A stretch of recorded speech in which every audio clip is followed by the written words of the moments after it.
이 시간에는 여호와의 편에 있는 자라는 제목으로 함께 은혜를 나누고자 합니다. 먼저 옆에 있는 사람을 보시면서 우리 이렇게 한번 인사해 보겠습니다. 당신의 편이 되겠습니다. 네, 우리 한 번만 더 인사해 보겠습니다. 하나님의 편에 섭시다. 아멘. 우리가 서로의 편이 되겠다라는 말은 정말 너무나도 중요한 것 같습니다. 여러분들은 가족이 무엇이라고 생각하십니까? 가족에 대해서 정말로 많은 정의가 있고 많은 생각들이 있을 것 같습니다. 그런데 제가 생각하는 가족은 서로에게 든든한 버팀목이 되어주고 언제 어디에서든지 어떠한 상황이든지 나의 편이 되어주는 사람이 바로 가족입니다. 물론 너무나 파렴치한 범죄를 저질렀다면 당연히 비난을 받고 당연히 그 편을 들어줄 수 없지만 그러한 상황이 아니라면 언제 어디서든지 어떠한 잘못을 저질렀다 할지라도 내가 그 죄를 대신 짊어지고 싶어할 정도로 그를 사랑하는 것, 그의 편이 되어주고 싶어하는 것이 바로 가족입니다. 하나님은 우리를 장수교회라는 말씀 공동체로 예배 공동체로 불러주셨습니다. 우리를 하나님의 사랑 안에서 하나의 가족이 되게 하셨습니다. 그러므로 우리가 서로를 판단하고 비판하고 정죄하는 것이 아니라 서로를 하나님의 사랑으로 안아주고 감싸주고 서로에게 든든한 버팀목이 되어줄 수 있는 우리 장수교회 모든 성도님들이 되시기를 간절히 소망합니다. 몇 년 전에 매우 많은 인기를 누렸던 드라마가 있었습니다. 조선 건국에 대한 6명의 이야기를 드라마로 이야기로 그렸던 드라마입니다. 이 드라마에는 많은 명대사들이 있었습니다. 그런데 그 중에서 제가 가장 좋아하는 대사는 이제 놀이는 끝났어 라는 대사입니다. 그 이방원이라는 사람이 했던 대사인데, 그리고 이방원이 자기가 사랑하는 분이라는 처녀에게 이렇게 이야기합니다. 모든 사람이 다 나를 욕하더라도 오직 너만은 내 편이 되어줘 라고 이야기합니다. 자기의 야망을 이루기 위해서 아버지의 뜻을 저버리고 자기의 사랑하는 선생님과 또 형제들을 죽였던 이방원이었습니다. 주위의 모든 사람들의 마음을 아프게 했던 이방원이었지만 그에게도 자신의 버팀목이 되어줄 사람이 너무나 절실하게 필요했던 모습을 볼 수 있습니다. 이처럼 우리에게는 언제나 나의 편이 되어줄 나의 사람이 필요하다라는 것을 보게 됩니다. 오늘 본문에서 모세는 여호와의 편에 있는 사람을 찾고 있습니다. 모든 백성들이 하나님을 떠나서 금송아지를 섬기는 우상을 섬기는 죄를 저지르고 있었지만 그러한 상황들 가운데 모세는 오직 하나님을 위한 사람, 하나님의 편에 있는 사람을 찾고 있는 것입니다. 하나님의 편에 있는 사람을 찾는 그 모세의 부름과 그 부름에 응답한 사람들의 이야기를 통해서 오늘 저희들의 삶을 돌아보고 우리의 삶을 결단하는 은혜의 시간이 되기를 소망합니다. 오늘 본문을 살펴보기 전에 본문이 기록된 사건들의 배경에 대해서 잠시 살펴보겠습니다. 애굽의 총리가 된 요셉의 인도로 야곱과 그의 온 가족들이 애굽의 고센 땅으로 거주하게 되었습니다. 그리고 거기서 커다란 민족을 이루게 되었습니다. 그런데 많은 시간이 지나서 이제 그 당시에 살고 있었던 사람들이 모두 다 죽게 되고 요셉을 알지 못하는 왕이 애굽의 바로가 되었습니다. 그는 이스라엘 백성들이 심히 번성하여 온 땅에 가득한 것을 보고 두려운 마음이 들었습니다. 그래서 그들에게 온갖 힘든 노동과 어려운 일들을 시키게 됩니다. 그럼에도 불구하고 이스라엘 백성들의 수가 계속 늘어나자 바로는 새로 태어난 아이가 남자아이면 모두 다 죽이라라는 무서운 명령을 하게 됩니다. 이처럼 이스라엘 백성들은 애굽에서 노예로 생활하면서 너무나 많은 고난과 고통을 겪게 되었습니다. 그러나 이제 이스라엘 백성들이 그 신음과 고통 가운데 그들의 조상들의 하나님을 기억하고 하나님께 울부짖으며 하나님을 부르짖자 하나님은 모세라는 사람을 통해서 그들을 애굽에서 인도하여 내려주시는 은혜를 볼 수 있습니다. 우리가 잘 알고 있는 10가지 재앙과 홍해가 갈라지는 기적을 통해서 이스라엘 백성들은 애굽을 탈출해서 광야의 시간들을 거쳐서 가나안으로 향하는 광야 여정을 시작하게 되었습니다. 이스라엘 백성들은 애굽에서 탈출한 지 3개월 만에 하나님의 산인 시내산에 도착하게 되었고 거기서 2년 2개월 동안 머무르면서 하나님의 사람으로서 하나님의 백성으로서 그들이 어떻게 살아야 되는지를 배우게 되었습니다. 그리고 이스라엘 백성들이 시내 광야에 머무는 동안에 모세는 하나님의 십계명을 받기 위해서 하나님의 말씀을 받기 위해서 시내산에 올라가게 됩니다. 그런데 하루가 지나고 이틀이 지나고 일주일이 지나고 한 달이 지나도록 모세가 내려오지 않게 되었습니다. 그러자 백성들은 불안해하며 두려워했습니다. 그리고 그들의 마음 가운데 불신앙의 마음이 싹트게 되고 어느 순간 원망하며 불평하게 되었습니다. 이제 백성들은 아론에게 몰려와서 이렇게 이야기합니다. 우리를 이곳으로 인도하여 낸 모세가 어떻게 되었는지 알지 못하니 그를 대신해서 우리를 인도할 신을 만들어 달라라고 이야기합니다. 아론은 백성들의 지도자로서 그들의 두려운 마음을 달래주고 그들의 불신앙의 마음을 책망해야 될 의무와 책임이 있었습니다. 그러나 아론은 백성들의 아우성에 굴복해서 그들의 요구에 굴복합니다. 그래서 그들에게 금을 가져오라라고 얘기해서 금송아지를 만듭니다. 그리고 그들에게 이 금송아지가 너희를 애굽에서 인도하여 낸 너희들의 신이다라고 이야기하는 것을 보게 됩니다. 우리는 이와 같은 아론의 모습에서 지도자의 역할이 얼마나 중요한지를 알 수 있습니다. 지도자들은 백성들을 하나님의 말씀으로 교훈하고 하나님의 말씀대로 가르칠 의무가 있었습니다. 하지만 아론이 그 책임을 외면하고 거부했을 때 뿐만 아니라 백성들의 앞에서 백성들을 잘못된 길로 우상 숭배 길로 인도했을 때 백성들이 그들의 참 생명이신 하나님을 떠나서 거짓된 생명으로 죽음으로 나아가는 모습들을 볼 수 있습니다. 이제 40일의 시간이 지나고 모세는 하나님께서 주신 그 언약의 두 돌판을 가지고 시내산을 내려오게 되었습니다. 그리고 그가 본 것은 백성들이 기도하면서 찬양하면서 하나님의 말씀, 하나님의 계명을 기다리고 있는 모습이 아니라 바로 금송아지 앞에서 먹고 마시며 광란의 축제를 벌이고 있는 모습이었습니다.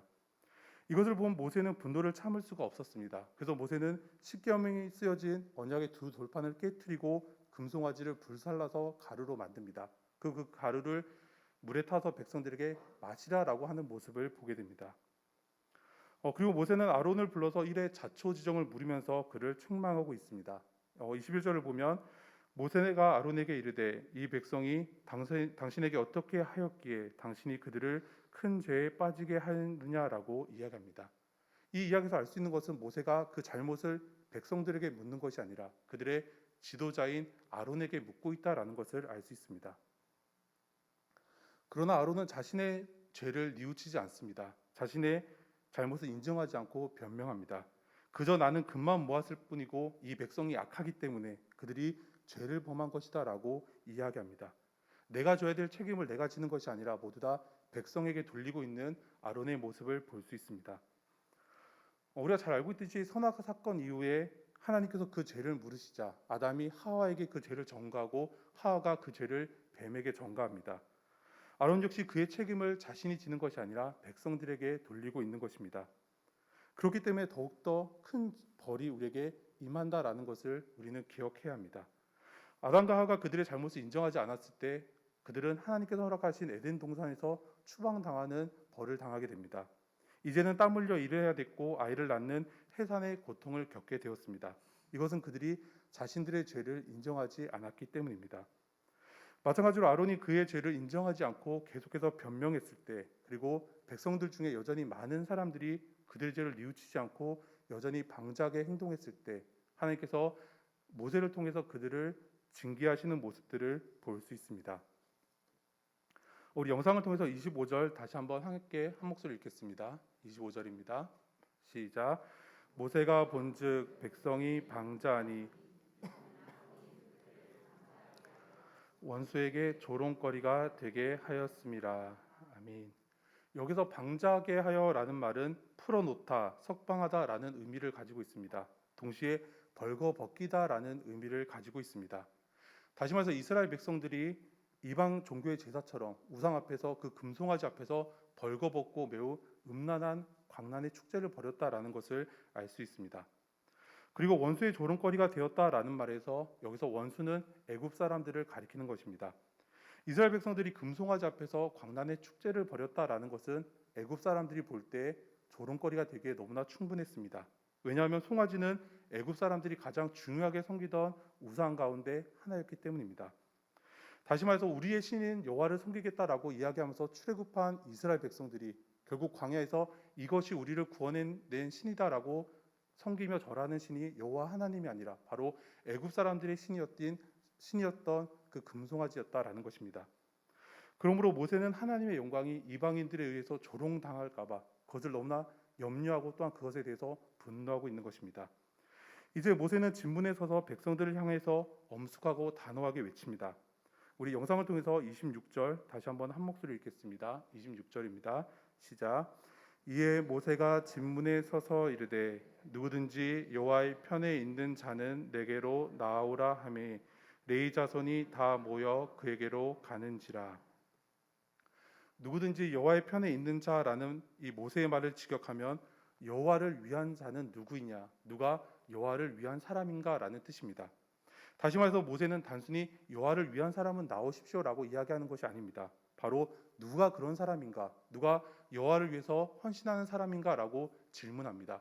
그러므로 백성들이 스스로 선택하고 스스로 결단할 수 있도록 요구하고 있는 것입니다. 그리고 동시에 백성들에게 회개할 것을 요구하고 있습니다. 그러므로 모세의 그 부름에 응답할 수 있는 사람들은 단순히 우상을 섬기지 않았던 사람들이 아닙니다. 비록 내가 우상을 섬기는 죄를 범했다 할지라도 그 잘못을 깨닫고 곧바로 회개하는 사람들 모두가 바로 이 모세의 부름에 응답할 수 있었다라는 것입니다. 여호와의 편에 있는 자들에 대한 모세의 부름이 있자 레위 자손들이 그 부름에 응답해서 모세에게 나옵니다. 그들은 우상에게 절하지 않았던 사람이고 그것을 섬기지 않았던 사람들이었습니다. 모세는 그들에게 칼을 주며 우상을 숭배했던 사람들 그리고 여전히 그것을 뉘우치지 않는 사람들을 모두 다 죽이라라고 이야기합니다. 그 명령은 그들이 형제든지 친구든지 이웃이든지 아니면 나의 가족이든지 상관없이 실행하라라는 명령이었습니다. 레이지파 사람들은 가슴이 너무나 아팠지만 모세를 통한 그 하나님의 명령을 준행하였고 그날 3천 명의 사람들이 죽임을 당했던 모습들을 볼 수 있습니다. 이스라엘 백성들이 하나님을 떠나 우상을 숭배하는 죄를 범했지만 여호와의 편에 있는 자를 찾는 모세의 부름에 레이지파가 응답했습니다. 그리고 그들이 하나님의 말씀에 순종했을 때 하나님께서 이 레이지파를 통해서 이스라엘 백성들에게 긍휼을 베풀어 주시는 모습을 볼 수 있습니다. 오늘 본문의 말씀을 통해서 여호와의 편에 있는 사람은 어떠한 사람이며 또 어떠한 자세를 가져야 하는지 함께 살펴보기를 원합니다. 먼저 여호와의 편에 있는 사람에게 요구되는 것은 결단입니다. 내 마음속에 세상이 다른 것이 아니라 오직 하나님이 있어야 한다라는 것입니다. 오직 하나님 한 분만을 나의 삶의 주인으로 모시겠다라는 결단이 있어야 한다라는 것입니다. 우리는 살아가면서 크고 작은 결단의 순간들을 만나게 됩니다. 아침에 일어나서 오늘은 무슨 옷을 입을까? 오늘 반찬은 무엇을 먹을까? 또 가장 큰 결단의 순간인데 과연 짜장면을 먹을까? 아니면 짬뽕을 먹을까? 고민하는 시간들이 있습니다. 또한 어느 학교에 진학을 하고 어떤 친구를 사귀고 직업은 무엇을 선택할지 또 어떠한 사람과 사귀고 누구와 결혼할지에 대한 우리는 중요한 결단들을 하게 됩니다. 그리고 이러한 결단들이 우리의 삶에 매우 커다란 영향을 미치게 됩니다. 나의 결정으로 인해서 행복이 찾아오기도 하고 또한 이것이 잘못되면 아픔과 고통의 시간들이 찾아오기도 합니다. 그런데 오늘 우리에게 가장 중요하게 요구되는 결단이 있습니다. 그것은 오늘 본문에서 금송아지의 편에 설 것인가 아니면 여호와의 편에 설 것인가라는 결단의 순간입니다. 다시 말해서 하나님과 우상, 진리와 거짓, 참된 생명과 죽음 가운데 어떠한 것을 선택할 것인가라는 결단의 시간이 있다라는 것입니다. 그리고 이것은 반드시 둘 중에 하나를 선택해야 하는 질문입니다. 가운데는 없다라는 말씀입니다. 그러나 여전히 많은 사람들이 하나님과 우상 가운데 진리와 거짓 가운데 여전히 양다리를 걸치고 왔다 갔다 하면서 눈치를 보고 있는 것이 보게 됩니다. 이처럼 하나님과 세상 가운데 어느 한쪽을 선택하지 못하고 방황하고 있는 사람들에게 엘리야는 이렇게 이야기합니다. 열왕기상 18장 21절의 말씀입니다. 우리 함께 한 목소리로 읽겠습니다. 시작. 엘리야가 모든 백성에게 가까이 나가 이르되 너희가 어느 때까지 둘 사이에서 머뭇하려느냐. 여호와가 만일 하나님이면 그를 따르고 바알이 만일 하나님이면 그를 따를지니라 하니 백성이 말 한마디도 대답하지 아니하는지라. 그리고 모세의 뒤를 이어서 이스라엘 백성들을 가나안으로 인도했던 여호수아가 죽기 전에 그의 고별 설교에서 이렇게 유언합니다. 여호수아 24장 14절과 15절의 말씀 제가 읽어드리겠습니다. 그러므로 이제는 여호와를 경외하며 온전함과 진실함으로 그를 섬기라. 너희의 조상들이 강 저쪽과 애굽에서 섬기던 신들을 치워버리고 여호와만 섬기라. 만일 여호와를 섬기는 것이 너에게 좋지 않게 보이거든 너희 조상들이 강 저쪽에서 섬기던 신들이든지 또는 너희가 거주하는 땅에 있는 아모리 족속의 신들이든지 너희가 섬길 자를 오늘 택하라. 오직 나와 내 집은 여호와를 섬기겠노라 하니. 엘리야의 책망과 이 여호수아의 유언에서 볼 수 있듯이 오늘 우리에게도 오직 하나님 한 분만을 섬기겠다라는 결단이 필요하다라는 것을 우리는 알 수 있습니다. 우리는 하나님을 사랑한다라고 너무나 당연하게 이야기합니다. 하지만 때때로 우리의 삶 가운데 세상의 것들에게 더욱더 마음을 빼앗길 때가 있고, 나의 사랑하는 아내에게, 남편에게, 우리의 자식들에게 마음을 빼앗길 때가 더욱더 많다라는 것입니다. 우리가 머뭇머뭇하는 사이에 우리는 세상에게 더욱더 빠져들어갑니다. 세상의 죄 가운데 더욱더 깊게 발을 내딛는 우리의 모습들을 보게 됩니다. 하지만 하나님은 오직 하나님 한 분만을 택하라고 말씀합니다. 그럼 오늘 저와 여러분들이 결단함으로 오직 하나님만 택할 수 있는 저와 여러분들이 되시기를 소망합니다. 두 번째로, 여호와의 편에 있는 사람은 자신의 태도를 분명하게 밝혀야 합니다. 모세가 누구든지 여호와의 편에 있는 자는 내게로 나오라라고 이야기했을 때 레위지파가 그의 부름을 듣고 그의 앞으로 나왔습니다. 그들은 우상을 숭배하는 그 범죄에서 자리에서 빠져나온 용감한 사람들이었습니다. 모든 이스라엘 백성들이 하나님을 떠나 우상을 숭배하는 죄를 저질렀지만 나는 결코 그 자리에 서지 않겠다라고 이야기하는 모습을 볼 수 있습니다. 그 자리에 함께하지 않았을 때 그들이 많은 핍박을 받을 수 있었고 눈총을 받을 수도 있었습니다. 하지만 그들이 삶의 태도를 분명하게 하며 그 우상을 섬기는 자리에 나아가지 않았던 모습들을 볼 수 있습니다. 그리고 그들은 자신들의 태도를 분명히 밝힘으로 하나님께 쓰임을 받게 되었습니다. 이스라엘 12지파 가운데 오직 4지파만이 하나님의 거룩한 성전에서 일하게 되었습니다. 4지파에서 제사장이 나오고 성가대가 나오고 성전과 하나님의 성물을 관리하는 일들을 감당하게 되었습니다.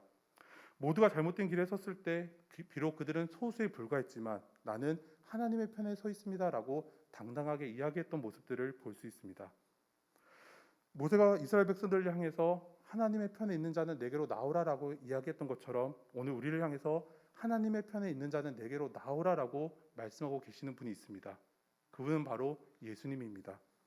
예수님은 당신의 삶을 통해서 당신이 하나님의 편에 서셨던 것을 보여주셨습니다. 그리고 십자가에서 달려 죽으시기까지 순종하시는 모습을 통해서 그 사실을 증명해 보여주셨습니다.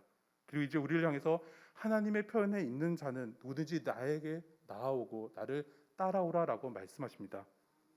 예수 그리스도의 제자인 우리는 예수님의 말씀에 순종해야 합니다.